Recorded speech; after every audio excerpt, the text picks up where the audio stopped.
ఇక తెలంగాణలో పార్లమెంటు ఎన్నికల ప్రచారానికి శ్రీకారం చుట్టబోతున్నారు సీఎం రేవంత్ రెడ్డి. మహబూబ్ నగర్ నుంచి స్టార్ట్ చేయబోతున్నారు. ఈ నెల 6న పాలమూరు ప్రజా దీవెన సభ నిర్వహించనున్నారు. మహబూబ్ నగర్ అభ్యర్థి వంశీచంద్ర రెడ్డి సహా కాంగ్రెస్ ప్రజా ప్రతినిధులు ముఖ్యమంత్రిని సభకు ఆహ్వానించారు. ఇప్పటికే కొడంగల్, నారాయణపేట్ ఎత్తిపోతల పథకాలు ప్రకటనలతో పాలమూరు ప్రజలు జోష్లో ఉన్నారు. ప్రజా దీవెన సభలో సీఎం రేవంత్ రెడ్డి మరిన్ని వరాలు ప్రకటించే అవకాశం ఉందని భావిస్తున్నారు.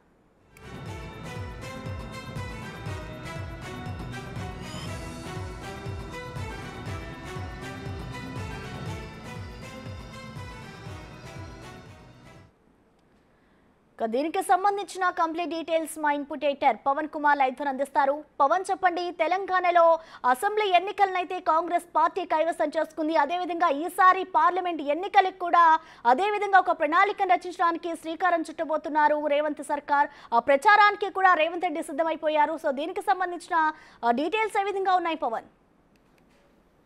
ఈ నెల 6వ తారీఖున మహబూబ్ నగర్లోని ఎంవీఎస్ కళాశాలలో భారీ బహిరంగ సభ ఏర్పాటు చేశారు కాంగ్రెస్ నాయకులు. ఆ సభలో ముఖ్యమంత్రి రేవంత్ రెడ్డి పాల్గొనున్నారు. ఇప్పటికే అటు మహబూబ్ నగర్ పార్లమెంట్ అభ్యర్థిగా వంశీచంద్ర రెడ్డిని ప్రకటించారు. ఈ నేపథ్యంలో అక్కడ నుంచే పాలమూరు సభ నుంచే ఈ ఎన్నికల ప్రచారాన్ని, శంఖారావాన్ని ప్రారంభించాలని రేవంత్ రెడ్డి భావిస్తున్నట్లుగా తెలుస్తుంది.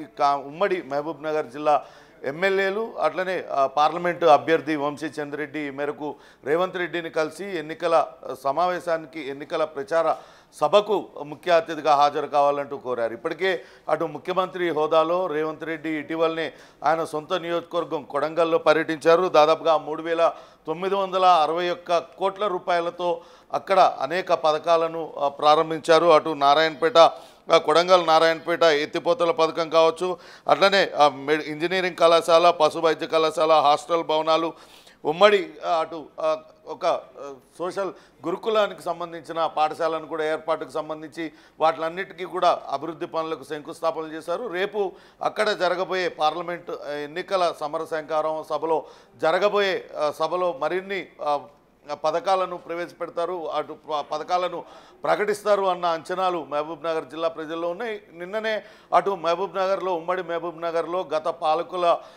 నిర్లక్ష్యం కారణంగా ప్రాజెక్టులన్నీ కూడా ఏ రకంగా నిర్లక్ష్యానికి గురయ్యాయి, అనాదరణకు గురయ్యారు. మహబూబ్ నగర్ ప్రజల పట్ల గత ప్రభుత్వం వివక్షతో వ్యవహరించింది. అందుకే ఆ ప్రాజెక్టులన్నీ కూడా పూర్తి కాకుండా సగం అసంపూర్తిగా మిగిలిపోయాయంటూ అటు కాంగ్రెస్ పార్టీ శాసనసభ్యులందరూ కూడా ఆయా ప్రాజెక్టుల వద్దకు వెళ్ళారు వంశీచంద్ర రెడ్డి నేతృత్వంలో. వాటికి సంబంధించి ఒక కీలక ప్రకటన రేవంత్ రెడ్డి చేసే అవకాశం ఉన్నట్లుగా భావిస్తున్నారు. త్వరితగతిన ఇప్పటికే సుదీర్ఘకాలంగా పెండింగ్లో ఉన్న ప్రాజెక్టులన్నింటినీ కూడా త్వరగా పూర్తి చేసే విధంగా ఆదేశాలు జారీ చేయడంతో పాటు ఉమ్మడి మహబూబ్ నగర్ జిల్లాలో మరిన్ని అభివృద్ధి కార్యక్రమాలకు శ్రీకారం చుట్టే అవకాశం ఉన్నట్లుగా తెలుస్తుంది. ఇప్పటికే ఆ ప్రజా దీవెన సభకు, పాలమూరు ప్రజా దీవెన సభకు హాజరు కావాలంటూ అటు శాసనసభ్యులు ఎన్ఎం శ్రీనివాసరెడ్డి, వాకిటి శ్రీహరి ముదిరాజ్, మధుసూదన్ రెడ్డి, షాద్నగర్ ఎమ్మెల్యే వీర్లపల్లి శంకర్తో పాటు అనిరుద్ రెడ్డి తదితరులందరూ కూడా రేవంత్ రెడ్డిని కలిశారు. ఈ నెల 6వ తారీఖున అటు ఎంబీఎస్ కళాశాల మైదానంలో జరగబోయే భారీ సభలో పాల్గొనాలంటూ వాళ్ళని కోరారు. రేవంత్ రెడ్డి కూడా అందుకు సమ్మతం తెలిపారు. ఇప్పటికే అటు భారీ ఏర్పాట్లయితే కాంగ్రెస్ పార్టీ చేస్తుంది. ఎలాగైతే కాంగ్రెస్ పార్టీ మొన్న శాసనసభ ఎన్నికల్లో విజయం సాధించిందో రాబోయే పార్లమెంట్ ఎన్నికల్లో ఖచ్చితంగా 15 స్థానాలలో విజయం సాధించాలంటూ ఇప్పటికే రేవంత్ రెడ్డి కార్యకర్తలకు, పార్టీ నేతలకు దిశానిర్దేశం చేస్తున్న నేపథ్యంలో ఖచ్చితంగా సభను భారీగా నిర్వహించాలని కాంగ్రెస్ శ్రేణులన్నీ కూడా భావిస్తున్నాయి. అలానే మహబూబ్ నగర్ జిల్లా సొంత జిల్లా ముఖ్యమంత్రి రేవంత్ రెడ్డిది. మహబూబ్ నగర్ పార్లమెంట్ పరిధిలోకి ఆయన నియోజకవర్గం కూడా వస్తుంది కాబట్టి మరిన్ని అభివృద్ధి పథకాలను అక్కడి నుంచి ప్రకటించి అటు పాలమూరు మహబూబ్ నగర్ పార్లమెంట్ అభ్యర్థిగా నిలబడుతున్న వంశీచంద్ర రెడ్డిని అఖండ మెజారిటీతో గెలిపించాలంటూ ఆయన సభలో ప్రసంగించే అవకాశం అయితే ఉంది. ప్రసన్న. పవన్, ఇటు మరోవైపు చూసుకుంటే అభ్యర్థుల ఎంపికపై ఇటు పార్టీ హైకమాండ్ క్లారిటీ ఇచ్చిందా పవన్? ఇప్పటికే అభ్యర్థుల ఎంపిక ప్రక్రియను ప్రారంభించింది. స్క్రీనింగ్ కమిటీ కూడా ఆ దిశగా చర్యలు తీసుకుంటుంది. 17 పార్లమెంటు నియోజకవర్గాలకు గాను 300కు పైగా దరఖాస్తులు వచ్చాయి. ఇప్పటికే స్క్రీనింగ్ కమిటీ వాటిలన్నిటిపైన ఒక నిర్ణయం తీసుకొనుంది. త్వరలోనే దానిపైన ఒక నిర్ణయం కూడా తీసుకొనుంది. నిన్న స్క్రీనింగ్ కమిటీ భేటీ జరిగింది. ఒక్కొక్క పార్లమెంటు కాన్స్టిట్యున్సీ పరిధిలో 3 అభ్యర్థుల్ని తీస్తున్నారు. 3 అభ్యర్థులను షార్ట్ లిస్ట్ చేసిన తర్వాత అందులో ఒకరిని ఏఐసిసి నిర్ణయించే విధంగా నిర్ణయం తీసుకుంది. అయితే ఏఐసిసి ఇప్పటికే రేవంత్ రెడ్డికి పూర్తి స్వేచ్ఛనిచ్చింది. రాబోయే పార్లమెంట్ ఎన్నికల్లో విజయమే లక్ష్యంగా అభ్యర్థుల ఎంపిక చేయాలంటూ కూడా ఆయన రేవంత్ రెడ్డికి ఏఐసిసి పెద్దలు దిశానిర్దేశం చేశారు. ఈ నేపథ్యంలోనే అటు అభ్యర్థుల ఎంపిక ప్రక్రియ కూడా త్వరలోనే ప్రారంభిస్తారు. అభ్యర్థుల్ని పూర్తి స్థాయిలో ప్రకటించిన తర్వాత అటు అన్ని పార్లమెంటు నియోజకవర్గాలలో అటు సీఎం రేవంత్ రెడ్డి ప్రచార సభలు ఉండేలా కాంగ్రెస్ పార్టీ అయితే ఏర్పాట్లు చేస్తుంది.